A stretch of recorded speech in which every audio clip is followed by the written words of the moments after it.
दोस्तों जैसा कि आप जानते हैं Bihar Beltron data entry operator का जो अभी है ना रिजल्ट के साथ स्कोर कार्ड भी जारी किया गया है। साथ में जिन कैंडिडेट को यहां पर शॉर्ट लिस्टेड किया गया है ना उनका प्रोविजनल लिस्ट भी जारी कर दिया गया है।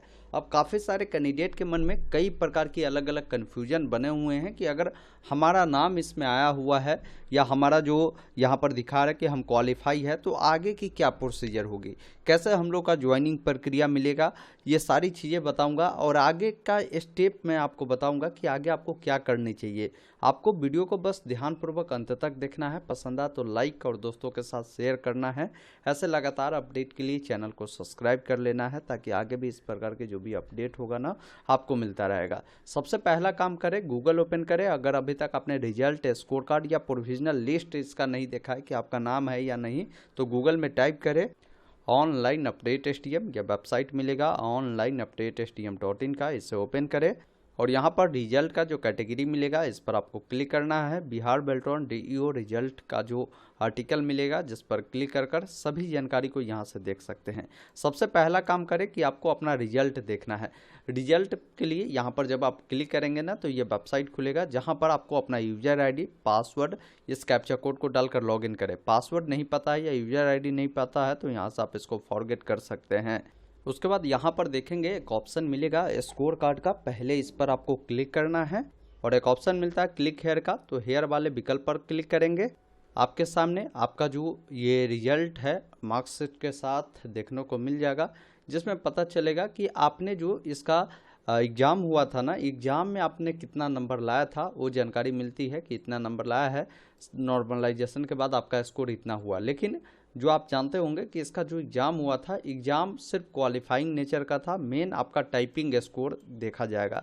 अब टाइपिंग स्कोर में आप देखेंगे ना इन्होंने हिंदी टाइपिंग नहीं किया था तो यहाँ पर 0 है।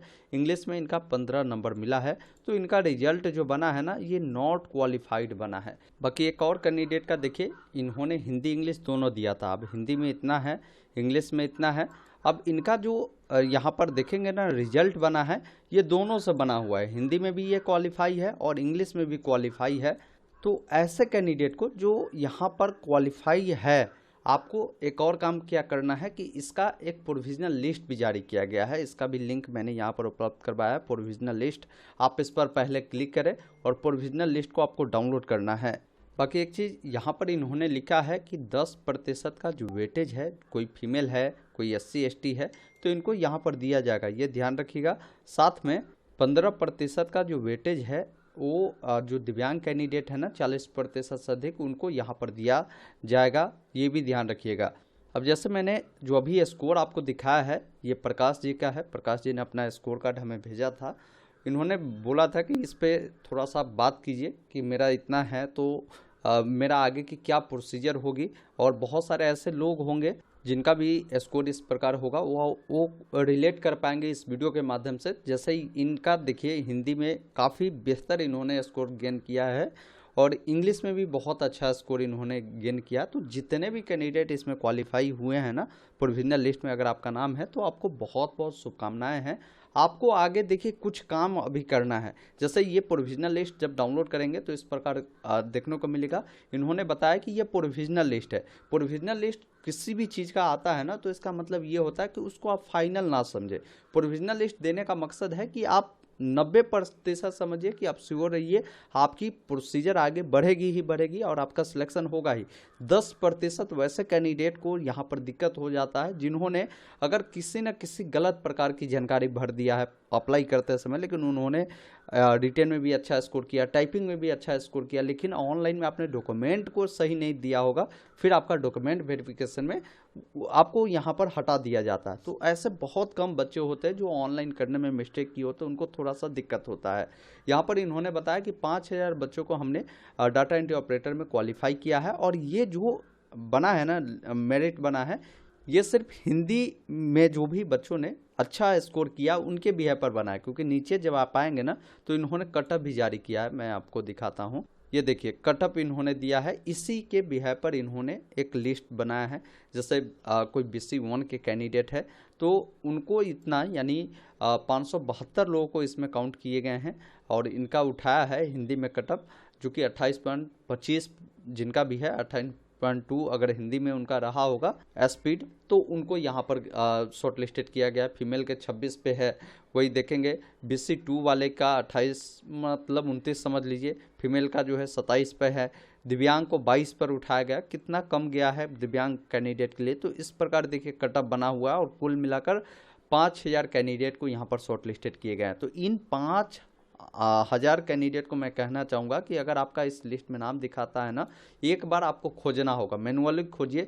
जैसे मैंने अभी आपको दिखाई, ये प्रकाश जी का है, तो प्रकाश जी का यहाँ पर देखिए स्कोर दिखा रहा है, नाम भी आ गया, यही है। और प्रकाश कुमार है, ये BC2 के कैंडिडेट है और बहुत अच्छा इन्होंने टाइपिंग किया है, इनका इसमें नाम भी आ चुका है। तो ऐसे तमाम कैंडिडेट को क्या करना, डॉक्यूमेंट वेरिफिकेशन के लिए जो भी आपने ऑनलाइन आवेदन करने में जो भी डॉक्यूमेंट दिया है उन सब का ओरिजिनल के साथ जीरोक्स रखिए। साथ में फॉर्म जो भरा है उसका प्रिंट आउट हो, आपका एडमिट कार्ड हो उसको रखिए। अभी स्कोर कार्ड जो आपको मिले हैं उसको प्रिंट कर कर रखिए। आगे की प्रोसीजर आपका डॉक्यूमेंट वेरिफिकेशन होगा, उसी समय आपका KYC भी करा ली जाएगी।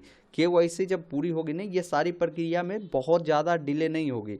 मुश्किल से 1 महीने के अंदर में ही आपको जो है कॉल या आपके हो सकते ईमेल किया जाए उस माध्यम से, या वेबसाइट पर इसका कोई अपडेट दिया जाए कि भाई इतने से इतने रोल नंबर वाले जो है इस दिन आकर अपना जो है डॉक्यूमेंट वेरिफिकेशन करवाए और KYC करवाए।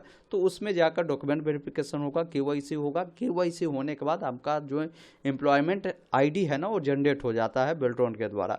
अब वो जनरेट हो गया तो इसका मतलब है कि आपका जो जैसे ही विभाग के पास किसी भी डिपार्टमेंट की अधियाचना आती है, जैसे मान लीजिए अगर DTO में डाटा एंट्री ऑपरेटर का पोस्ट खाली है, तो DTO कहेगी कि हमें अगर 500 कैंडिडेट की आवश्यकता है पूरे बिहार में डाटा एंट्री ऑपरेटर के लिए, तब उन 500 में जो पैनल 5000 का बना है, तो ये 5000 में से अलग अलग कैटेगरी के बच्चों को क्या है कि ये लोग भेजेंगे। जैसे BC1 में से मान लीजिए 100 बच्चों को भेजेंगे, BC2 में से 100 को भेजेंगे, जनरल में से 100 को भेजेंगे, SC ST में से 100 को भेजेंगे। जिनका टाइपिंग जैसे जैसे होगा पैनल में ये लोग अपना नाम रखेंगे, उनका ज्वाइनिंग करवाते जाएगा। तो ज्वाइनिंग आपका होता जाएगा जैसे जैसे विभाग के पास अधियाचना आएगी, भाई हमें यहाँ आवश्यकता है डाटा एंट्री ऑपरेटर का, तो वहाँ आपकी ज्वाइनिंग होती जाएगी। तो अभी आपका यही कर्तव्य बनता है कि अपने पास जो भी डॉक्यूमेंट है उसको रेडी रखिए। जाति आवासीय आय आप हर हाल में रखिए, क्योंकि वहाँ पर ये भी देखा जाएगा कि भाई आपने इस कैटेगरी से भरा, तो इस कैटेगरी को प्रूफ कीजिए कि आप इस कैटेगरी से बिलोंग करते हैं। बाकी आगे की कोई भी अगर अपडेट आती है ना, तो बेल्ट्रॉन के वेबसाइट को भी विजिट करिए। वैसे मैं आपको अपडेट दे ही दूंगा। अपने ईमेल ID को चेक करिए, मोबाइल को चालू रखिए। विभाग हो सकता है ईमेल के थ्रू, फ़ोन के थ्रू, या हो सकता है अपने वेबसाइट के थ्रू आपको अपडेट दे, तो वहाँ पर आपको पता चलता रहेगा। अब एक चीज़ और है, जो यहाँ पर नॉट क्वालिफाई है तो इनको कुछ होने वाला नहीं है। नॉट क्वालिफाई है तो आपकी ज्वाइनिंग प्रक्रिया तो होगी नहीं, आप यहीं पर फेल हो गए। लेकिन जो सिर्फ इंग्लिश टाइपिंग दिया है और उनका क्वालिफाई दिखा रहा, तो उनका भी यहाँ पर कटअप जारी किया जाएगा। वो कटअप भी इनके वेबसाइट पर आपको देखने को मिलेगा। आपको थोड़ा सा हो सकता है वेट करने की आवश्यकता होगी, तो आप वेट कर लीजिए। जैसे ही इंग्लिश का भी कटअप आता है, अगर उस कटअप को आप पार करते हैं तो आपका भी लिस्ट में नाम देखने को मिल जाएगा। उम्मीद करता हूँ अपने हर एक जानकारी को समझा होगा। तो वीडियो को लाइक शेयर जरूर कीजिए। वीडियो देखने के लिए बहुत बहुत धन्यवाद। जय हिंद।